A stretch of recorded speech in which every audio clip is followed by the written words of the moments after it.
오늘의 말씀은 열왕기상 17장 1절에서 16절까지의 말씀입니다.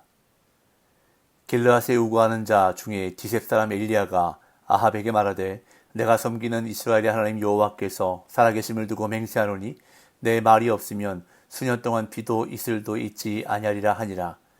여호와의 말씀이 엘리야에게 임하여 이르시되 너는 여기서 떠나 동쪽으로 가서 요단 앞 그릿 시냇가에 숨고 그 시냇물을 마시라. 내가 까마귀들에게 명령하여 거기서 너를 먹이게 하리라. 그가 여호와의 말씀과 같이 하여 곧 가서 요단 앞 그릿 시냇가에 머물매 까마귀들이 아침에도 떡과 고기를 저녁에도 떡과 고기를 가져왔고 그가 시냇물을 마셨으나 땅에 비가 내리지 아니하므로 얼마 후에 그 시내가 마르니라. 여호와의 말씀이 엘리야에게 임하여 이르시되 너는 일어나 시돈에 속한 사르밧으로 가서 거기 머물라. 내가 그곳 가부에게 명령하여 네게 음식을 주게 하였느니라. 그가 일어나 사르밧으로 가서 성문에 이를 때에 한 과부가 그곳에서 나뭇가지를 줍는지라. 이에 불러 이르되 청하건대 그릇에 물을 조금 가져다가 내가 마시게 하라. 그가 가지러 갈 때에 엘리야가 그를 불러 이르되 청하건대 네 손에 떡 한 조각을 내게로 가져오라. 그가 이르되 당신의 하나님 여호와께서 살아계심을 두고 맹세하노니 나는 떡이 없고 다만 통에 가루 한 움큼과 병에 기름 조금뿐이라. 내가 나뭇가지 둘을 주워다가 나와 내 아들을 위하여 음식을 만들어 먹고 그 후에는 죽으리라. 엘리야가 그에게 이르되 두려워하지 말고 가서 네 말대로 하려니와 먼저 그것으로 나를 위하여 작은 떡 한 개를 만들어 내게로 가져오고 그 후에 너와 네 아들을 위하여 만들라. 이스라엘 하나님 여호와의 말씀이 나 여호와가 비를 지면에 내리는 날까지 그 통에 가루가 떨어지지 아니하고 그 병에 기름이 없어지지 아니하리라 하셨느니라. 그가 가서 엘리야의 말대로 하였더니 그와 엘리야와 그의 식구가 여러 날 먹었으나 여호와께서 엘리야를 통하여 하신 말씀같이 통에 가루가 떨어지지 아니하고 병에 기름이 없어지지 아니하니라. 아멘. 북이스라엘 역사 가운데 가장 어두운 죄악의 시대가 바로 아합 왕이 다스리던 시대였습니다. 이세벨이라는 악한 왕비를 통해서 바알과 아세라를 섬기는 우상 숭배가 온 이스라엘에 만연했던 시대였습니다. 그런데 이러한 어두운 시대에 한 줄기 빛과 같은 하나님의 사람이 등장했는데 그가 바로 선지자 엘리야였습니다. 오늘 본문인 열왕기상 17장은 엘리야가 등장하는 것으로 시작되고 있는데요. 1절 봅니다. 길르앗에 우거하는 자 중에 디셉 사람 엘리야가 아합에게 말하되 내가 섬기는 이스라엘 하나님 여호와께서 살아계심을 두고 맹세하노니 내 말이 없으면 수년 동안 비도 이슬도 있지 아니하리라 하니라. 엘리야가 성경에 처음으로 등장하는 이 장면은 매우 놀랄만한 모습입니다. 당시 절대 권력자였던 아합 왕에게 강력한 메시지를 전하고 있기 때문입니다. 왕과 왕비로부터 온 나라가 바알 우상을 섬기고 있던 그때에 그것도 우상 숭배를 주도하고 있던 왕에게 내가 섬기는 이스라엘 하나님 여호와께서 살아계심을 두고 맹세하노니 라는 신앙 고백과 함께 내 말이 없으면 수년 동안 비도 이슬도 있지 아니하리라 라는 선전포고를 하고 있는 이 모습은 참으로 당당하고 멋진 모습이 아닐 수 없습니다. 그런데 이어지는 본문에 나타나고 있는 엘리야의 모습은 당당함도 멋짐도 찾아볼 수가 없습니다. 바로 2절부터 나타나는 엘리야의 모습은 도망가서 몰래 숨어 지내는 모습으로 나타나고 있기 때문입니다. 2절에서 5절 여호와의 말씀이 엘리야에게 임하여 이르시되 너는 여기서 떠나 동쪽으로 가서 요단 앞 그릿 시냇가에 숨고 그 시냇물을 마시라. 내가 까마귀들에게 명령하여 거기서 너를 먹이게 하리라. 그가 여호와의 말씀과 같이 하여 곧 가서 요단 앞 그릿 시냇가에 머물매. 물론 엘리야가 숨어 지내려고 했던 것이 아니라 하나님께서 그렇게 하라고 시키셨기 때문에 엘리야는 그릿 시냇가로 간 것입니다.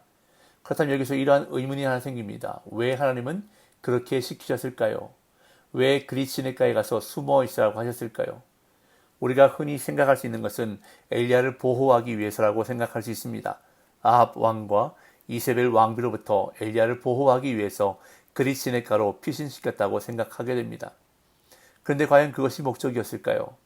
만약 엘리야를 보호하실 목적이었다면 하나님은 충분히 다른 방법으로도 보호하셨을 것입니다. 열왕기하 1장에 보면 군사들이 왕의 명령으로 엘리야를 데려오기 위해 갔지만 엘리야가 하늘에서 불을 내려오게 해서 군사들을 죽게 하는 장면이 등장합니다. 열왕기하 1장 9절 10절을 제가 읽어보겠습니다. 이에 50부장과 그의 군사 50명을 엘리야에게로 보내매 그가 엘리야에게로 올라가 본즉 산 꼭대기에 앉아 있는지라. 그가 엘리야에게 이르되 하나님의 사람이여 왕의 말씀이 내려오라 하셨나이다. 엘리야가 50부장에게 대답하이르되 내가 만일 하나님의 사람이면 불이 하늘에서 내려와 너와 너의 50명을 살을지로다 하매 불이 곧 하늘에서 내려와 그와 그의 군사 50명을 살랐더라. 이처럼 하나님은 엘리야를 피신시키지 않고도 충분히 그를 보호하실 수 있으셨습니다. 그렇다면 왜 하나님은 엘리야를 그리 시냇가로 가게 하셨을까요? 엘리야를 훈련시키기 위한 하나님의 목적 때문이었습니다. 하나님은 엘리야에게 하나님의 말씀에 순종하는 훈련을 시키셨던 것입니다. 오늘 본문 2절의 말씀을 주목해보면 여호와의 말씀이 엘리야에게 임하여 이르시되, 보통 이 말씀은 선지자들이 등장할 때 나오는 말씀입니다. 선지자들이 역사의 무대에 등장하면서 자기에게 임한 하나님의 말씀을 선포하는 모습이 대부분의 선지서에 나타나는 모습입니다. 이사야, 예레미야, 에스겔, 호세아, 요엘, 아모스, 오바댜, 요나 등 대부분의 선지자들이 처음 등장하면서 하나님께로부터 받은 말씀을 선포하는 모습으로 시작되는 것을 볼 수 있습니다. 그런데 엘리야가 처음 등장해서 아합 왕에게 선전포고를 하는 장면에는 여호와의 말씀이 엘리야에게 임했다는 구절이 보이지 않습니다. 물론 그렇다고 해서 엘리야가 하나님의 말씀 없이 자기 멋대로 행동했다고는 생각되지 않습니다. 그런데 정작 선지자로서의 역할을 하고 있는 1절에서는 여호와의 말씀이 엘리야에게 임했다는 구절이 보이지 않는 반면 그리 시냇가로 가라는 2절과 그 후에 사르밧 과부에게로 가라는 8절에는 여호와의 말씀이 엘리야에게 임했다는 구절이 계속 언급되고 있다는 것은 성경이 의도적으로 우리에게 메시지를 주고 있는 것입니다. 어쩌면 1절에 나타난 엘리야의 모습은 자기 뜻, 자기 말, 자기 능력이 가득 찬 모습일 수 있습니다. 선지자로서 하나님의 말씀을 강조하기보다는 자신의 말을 강조하고 있는 모습이 보여진다는 것입니다. 내 말이 없으면 수년 동안 비도 이슬도 있지 아니하리라. 자신의 가득 찬 엘리야의 모습, 마치 이스라엘 땅에 임하는 가뭄이 자신의 말로 이루어지는 것처럼 말하고 있는 엘리야를 하나님은 훈련시키기 위해 그리 시냇가로 보내셨던 것입니다. 자신감에 가득 차 있는 엘리야가 도저히 받아들일 수 없는 말씀, 시냇가에서 숨어 있으면 까마귀들을 통해서 너를 먹여주겠다는 이해할 수 없는 말씀으로 순종의 훈련을 시키셨던 것입니다. 이 엘리야는 하나님의 말씀에 그대로 순종했다고 성경은 강조하듯이 5절에 기록합니다. 또한 하나님은 엘리야에게 그리 시냇가로 가라고 명령하시면서 말씀에 순종하는 훈련과 함께 또 다른 훈련을 시키셨는데 그것은 바로 하나님을 신뢰하는 훈련이었습니다. 그곳에서 엘리야는 시냇물을 마시면서 까마귀들이 공급해주는 떡과 고기를 먹으며 지냈습니다. 5절, 6절. 그가 여호와의 말씀과 같이 하여 곧 가서 요단 앞 그리 시냇가에 머물매 까마귀들이 아침에도 떡과 고기를 저녁에도 떡과 고기를 가져왔고 그가 시냇물을 마셨으나. 저는 개인적으로 이 부분을 볼 때마다 정말 하나님의 방법이 놀랍다는 것을 많이 느끼게 됩니다. 고기를 좋아하는 까마귀가 어떻게 엘리야에게 고기를 갖다 주었을까? 이것은 분명 하나님이 하신 일입니다. 그러면서 하나님은 한 번에 먹을 것을 왕창 갖다 주지 않으셨습니다. 아침과 저녁으로 까마귀를 통해서 공급해 주셨기에 엘리야는 아침 저녁으로 하늘만, 즉 하나님만 바라볼 수밖에 없었을 것입니다. 전적으로 하나님만 의지하도록 신뢰하도록 하시려는 하나님의 훈련이었습니다. 그래서 성경은 그릿 시냇가라는 이름을 우리에게 알려주고 있습니다. 그 뜻은 단절이라는 의미입니다. 외부 세계와 완전히 단절된 곳에서 오직 하나님만 바라보며 하나님만 신뢰하도록 훈련시키셨던 것입니다. 이렇게 훈련을 받은 엘리야는 이제 다른 사람에게 그 영향을 끼치게 됩니다. 그릿 시냇가의 훈련을 마친 엘리야는 이제 사르밧에 있는 한 과부에게로 가라는 말씀을 받게 됩니다. 그곳에 가면 음식을 먹을 수 있을 것이라는 하나님의 말씀을 듣게 되는데 이 말씀도 이해하기 힘든 말씀입니다. 당시 과부는 경제적으로 힘든 계층이었기에 이 가뭄의 때에 과부에게서 음식을 공급받는다는 것은 가능한 일이 아니었습니다. 그러나 엘리야는 말씀에 순종하는 훈련, 하나님을 신뢰하는 훈련을 받았기에 그 말씀대로 사르밧으로 갔습니다. 8절에서 12절. 여호와의 말씀이 엘리야에게 임하여 이르시되 너는 일어나 시돈에 속한 사르밧으로 가서 거기 머물라. 내가 그곳 과부에게 명령하여 내게 음식을 주게 하였느니라. 그가 일어나 사르밧으로 가서 성문에 이를 때에 한 과부가 그곳에서 나뭇가지를 줍는지라. 이에 불러 이르되 청하건대 그릇에 물을 조금 가져다가 내가 마시게 하라. 그가 가지러 갈 때에 엘리야가 그를 불러 이르되 청하건대 네 손에 떡 한 조각을 내게로 가져오라. 그가 이르되 당신 하나님 여호와께서 살아계심을 두고 맹세하노니 나는 떡이 없고 다만 통에 가루 한 움큼과 병에 기름 조금뿐이라. 내가 나뭇가지 둘을 주워다가 나와 내 아들을 위하여 음식을 만들어 먹고 그 후에는 죽으리라. 하나님의 말씀대로 사르밧으로 갔더니 한 과부를 만나게 되었고 그 과부가 하나님이 말씀하신 사람인 것을 알게 되었습니다. 그런데 역시나 그 과부는 가난한 사람이었습니다. 어찌나 가난했던지 엘리야가 떡 한 조각을 달라 했더니 이제 마지막 끼니를 아들과 함께 먹고 죽으려 한다고 말합니다.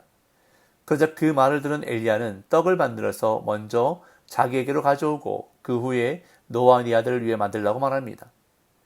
이 말씀을 언뜻 보면 엘리야가 참 파렴치한 사람 같습니다. 자기밖에 모르는 사람 같습니다. 그런데 성경을 잘 보십시오.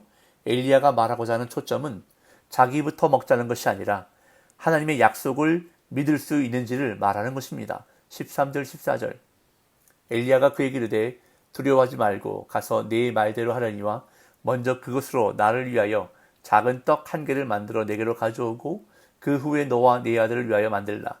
이스라엘의 하나님 여호와의 말씀이 나 여호와가 비를 지면에 내리는 날까지 그 통에 가루가 떨어지지 아니하고 그 병에 기름이 없어지지 아니하리라 하셨느니라. 엘리야는 자신이 먼저 떡을 먹겠다는 것이 아닙니다.